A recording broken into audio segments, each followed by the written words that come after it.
Hey guys, Dylan from Noble Records coming at you with another video. I get this question all the time. People asking, why do you collect records? And a lot of times people that I know point out the negatives. So I'm here to talk about the pros and the cons of record collecting, and then at the end I'm going to give you some tips on how to adapt with each. So before we get started, if you guys haven't hit the subscribe button, please subscribe to my channel. That would help me out a ton. Keep me active making these videos. If you want to follow us on Instagram, our Instagram is at Noble Records, where you can find my shop in North Carolina, where we buy huge collections and we're always recommending music and stuff like that. So I would love to get you guys following me on those things and staying engaged with the channel. So jumping right into it, I just kind of filled out a list of things. It was easy to come up with the cons first, probably, but the pros came pretty quickly as well. One of the first things that I thought of as a pro was that records just heighten the experience of listening for a music lover. Somebody like me growing up in the CD age, there was nothing like sometimes you wake up in the morning with the feeling of an album that you want to listen to, and you go through your shelves and you pull it out and you set it on the turntable, and you can just sit and look at the jacket, look at the artwork, read the liner notes, and just really connect with that piece of music. And so it really heightens the experience. Another observation, it just makes it more intentional. A lot of times when we have music going on in the car, we're having a conversation with somebody or something that's going on in the background, or we're at an event and it's in the background, and a lot of times music can be background, which is not bad. It can kind of set a mood, but there's something to be said about sitting and really taking the time with a piece of music and giving it the attention it deserves, and just making that listening experience more intentional. And I don't think that there's a better way to do that than with a record. You've got everything right there in front of you when you don't have any distractions or anything like that. I love that time that I'm able to sit. It's relaxing, it's therapeutic, but it also lets you appreciate the art a lot more. Number three is the sound quality. And I know a lot of people, they'll argue with you back and forth, and I don't want to get too in depth in this, but certainly some CDs sound better than some records, depending on how they're mastered and the quality and all that stuff. Some records sound bad, some CDs sound amazing. It's apples and oranges. But my main point of view here is through the aspect of streaming. I think most people can agree that vinyl has a superior sound to streaming if it's a clean record and a good system. If you're listening to it on all-in-one unit, probably not much different than streaming it on your phone. But the sound quality of having a good sound system with a good record is one of the absolute biggest benefits for me. I've got some records I wanted to show during the process of this video. This one is the Interstellar soundtrack by Hans Zimmer. Incredible sounding record. It's a really interesting soundtrack. I loved the movie when I watched it, but I'm the type of person, I don't retain movies as well as I do music. He composed a lot of this on a Moog synthesizer, and it is just an absolutely breathtaking piece of music, and on vinyl it just heightens that experience so much. So that's some incredible sound quality on that record. But I bought that record for that purpose, is that I've heard a lot of people say, no matter if you like the movie or what, you've got to listen to that on vinyl. It just takes you to that place, And so the sound quality is a huge factor. And like I said, without arguing back and forth, in comparison to streaming or listening through your phone on headphones or whatever, it's no comparison. It's the analog aspect of it. It's a lot more natural. And so that is the better sound quality. Another thing is it just materializes that art for me. Like, when I was a kid, I didn't have this copy when I was a kid. This is the CBS Master Sound. Has to be Master of Pink Floyd The Wall.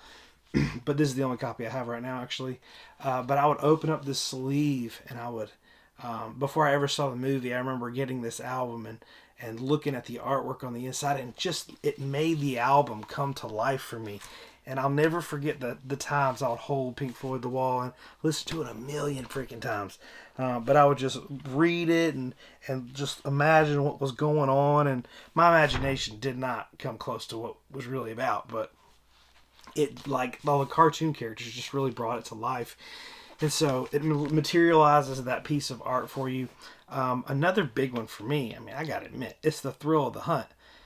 Some people might not be into that. That might not be your thing. But for me, that is one of the biggest things that keeps me hooked. I'm addicted to it. You know, I love looking for something forever and then finally finding it. This is a record I've been looking for well over 10 years. This is, I'll take it out of the sleeve, the 13th Floor Elevators, Psychedelic Sounds. And I've had a couple copies of this actually. I'll just show you. I've got these two 67 monos, and those have, I had one copy for a long time. But the thing is, it came out in 1966 in mono, and they had these three columns on the back. The represses actually have four columns because they did the credits differently. See, that's the repress. Uh-oh, there you go. With four columns on the back. So this is how you tell this is an original mono. And also has this hype sticker on it that is extremely rare. I wanted an original mono with the original credits and the hype sticker, which is like impossible to find. I found this last week, and to be looking for it for so long is incredible. And so this is one of my favorite psychedelic records. One of the best ones. It introduced me to psychedelic music, really. Incredible record, but it's just something that finding that record after looking for it for so long, I can't tell you how many times that's happened to me, but it always keeps me hooked and it keeps me interested, and I'm always frothing at the mouth trying to find my next thing that I'm really into. The next one that I've heard a lot of people talk about, this is not a huge reason why I collect records, but this is a benefit that I've heard from some people, is that it's an investment. It can be an investment. Sometimes you can buy a record, a lot of times, and it will go up in value. This one, for instance, is Miles Davis, original master recording. I bought this for $50 around the time it came out, 2014 or 15. And I've listened to it a few times, but I've kept it in really great shape. Like I said, I bought this for $50 when it came out. Now they're going for like $300, And this is just a random one. I pulled the first one that came to mind. But a lot of records, if they're in limited supply or whatever, sometimes Record Store Day, sometimes not with Record Store Day. It's kind of a thing by thing deal. But some records that used to not go for much, like original Townes Van Zandt records. I have a bunch of those. When I first started collecting his records, they were going for maybe $50 or something, and now they're going $200, $300, $400. And so things go up in value, but some things don't. So you kind of have to learn the game and all this stuff, and it's almost like trading stocks or something, figuring out what's going to be worth money and what's not. And so that's one thing. If you're good at it and you have a good eye, it can be an investment, which you can end up having something that will be worth more in the future. That's not a huge reason why I personally do it, but that is something I've heard from other people. The next one is it really is a good way to connect with the community and make friends. I own a record store in North Carolina, if you don't know me, and so many people come in all the time and they're like, hey, do you have this record? And I look for it, I ended up finding it for them, and we bond and we form this friendship, and I've met so many people through it. This next record is one that was given to me by a really good friend of mine, Christian Benner. He's a really good friend. He does like custom leather jackets for he's done them for like Lady Gaga and Axl Rose and Slash and like all these rock stars. I don't know. That's just kind of his thing. But he had this record, and he's like, "Do you like that record?" And I was like, "Yeah." And I told him a story about. It's a kind of a long story. I listened to this record a ton while somebody who was really close to me was in the hospital passing away, and it always brings me back to that time. And I actually had lost my copy. I sold it. I had to end up selling all my records, long story. And I really wanted one, and he ended up giving me that record because he knew it was something that was important to me. And that's like a really limited one on gold vinyl, all this stuff. It's a lot. But all that to say, it's something that does bring people together because you find kindred spirits in really anything. And you make friends that way. Last but definitely not least, it is a great way to discover new music. It's my favorite way to find new music. I'll never forget, maybe 10 years ago, I was looking through some records and I saw this Cactus. And I was like, what is that? I'd never heard that before. And I look on the back, and these are definitely some classic rock looking dudes. And I just bought it based on that cover. Didn't know what it was. And took it home, and it blew me away. Really incredible blues rock record. If you haven't heard this, it's amazing. But I discovered that one just based on the cover, seeing the cover, and I thought, man, that looks like it'd really be something great. And it opened up a whole new world of things to me. And I went down this rabbit hole. I found a bunch of bands after that was kind of along the same vein, but there's lots of ways and algorithms for the internet to show you new records, but I can't tell you how many times I will be flipping through and I see a record and I'm like, this looks really cool. I have no idea what it is. And I buy it and I take it home and listen to it. Very, very rarely am I disappointed, but I found records that way, that there's only 100 copies in the world, and you can't listen to it online. There's nothing like that. It's just, you get what you get. And it's a really cool, interesting, seemingly random way to discover music, but I love it. I love that aspect of it. It's so personal when you have that connection. So there's a lot of reasons. Obviously, you see my room here. The pros outweigh the cons for me. I love records. I've made it my life. It's really great. But there are cons. So we're getting into the cons now. There's just 4 that I can really think of to pop off really quick. The first thing is that it's heavy. They're heavy. I can't tell you, I mean, every time I've ever moved, this has been the hardest thing to move in my house. Washers, dryers, refrigerators, that stuff's easy. Moving thousands of records is a pain. Number one, I don't trust the movers to do it because they don't understand the value, and they don't understand, like, you can't bend the corners, and the boxes have to be like just right and organized and all that stuff. It's something every time we've moved, I've done it and handled it completely by myself because I don't trust anyone else with it. And so they're super heavy when you're moving them around. That's just one of those things. They take up a lot of space. They're heavy. Sometimes they can smell. It's just, that's part of the game, Next one is they're expensive. Records have gone up considerably in value. There was a time, when I first started out, the reason I started collecting records because they were cheaper than anything else. You can get them for nothing.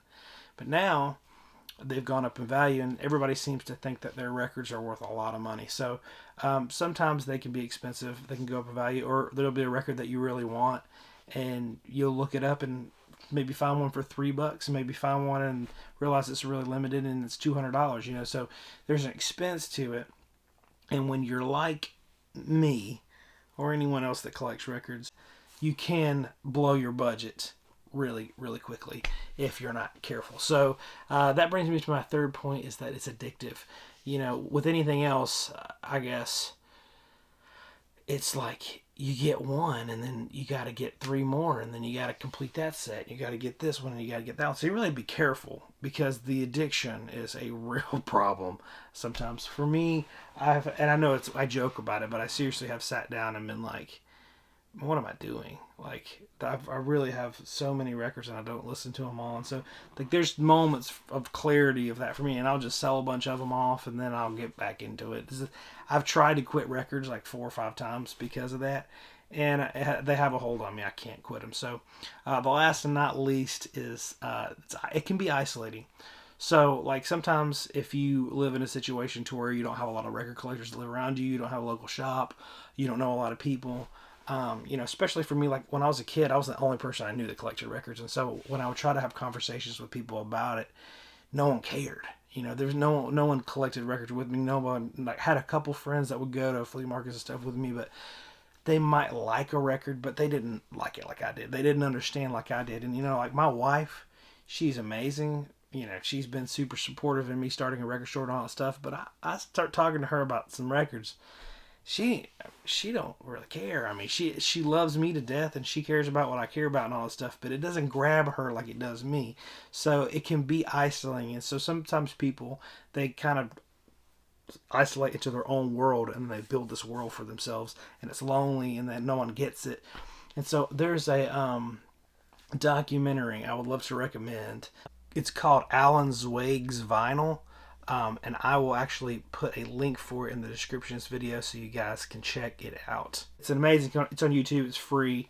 I would strongly recommend that. It is about this guy that's a record collector, and he goes around and interviews all these other record collectors, and they talk about how some of them never married and they live alone and they're hermits and they're hoarders and all this stuff, and records have destroyed their lives. They've let it get out of control to where it destroys their life. And so the whole documentary, he's kind of debating on whether it's really worth it, if his enjoyment in these records are worth sacrificing a life that he could live without them. So you have to be careful not to let it get to that point. So here's some tips to help you stay in the healthy side of collecting records. I have dabbled with it my whole life. Started collecting records when I was 10. I'm 33 now, so been many years where I've been back and forth.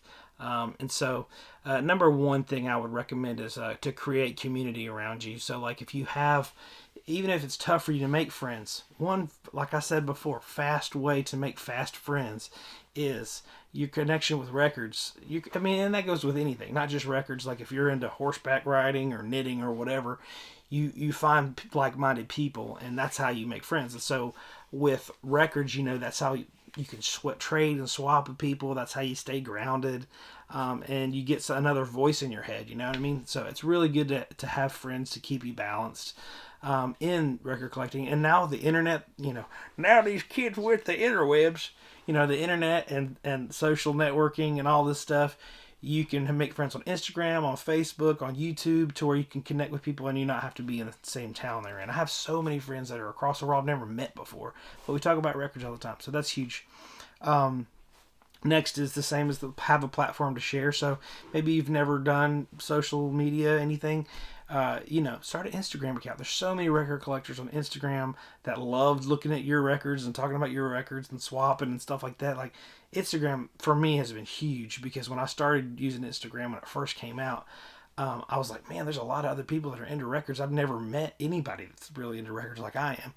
And just getting to know all these different people. And I have some friends that I've been friends with for 10 years on Instagram, So it's really been fun getting to meet people online. Next one is to create healthy boundaries for yourself. That's huge. Like a budget, a limit. That's huge, to create a boundary for yourself. That's always been a problem for me. When I first, got to where I was an adult and had enough money to really buy records, it got out of control pretty quick. And I ended up collecting like 5,000 records over the course of like a year. And it took up an entire room. And so like I had to really dial it back a little bit now. Now I've got like 3,500 records, so it's kind of crazy. But you have to create healthy boundaries. So whether that is, your budget or whatever, but you can't let yourself get out of control. The last one is to pace yourself. If you're just getting into records, enjoy the records you have. There's something really charming about when the first time you start collecting records and you just have 10 records and you're listening to those records over and over again. You can remember every single note. Now that doesn't happen for me as much anymore. I don't know how many records I buy a month or keep and add to my collection a month, but it's a lot, So depending on who you are and how many you add, like I have more records than I could probably ever listen to, and so that connection to those records when you first start out, it's like when you first start dating somebody, your spouse, when you first started dating, and there's just that connection and that energy, and then over time you have to learn how to sustain that, to where it's more than just romance. It's actually the love for that person. Same goes with records and music. You have to learn how to grow with it and love each record. So anyways, hope you guys enjoyed this video. It's just some thoughts I had on my mind today about collecting records, and I have so many friends that we talk about this stuff all the time. So like I said, if you haven't hit that subscribe button yet, would love it if you stayed connected and subscribe to my channel. Follow us on Instagram. Check out our website in the links below where you can buy merch and records. Thank y'all for watching, and we will see you next time.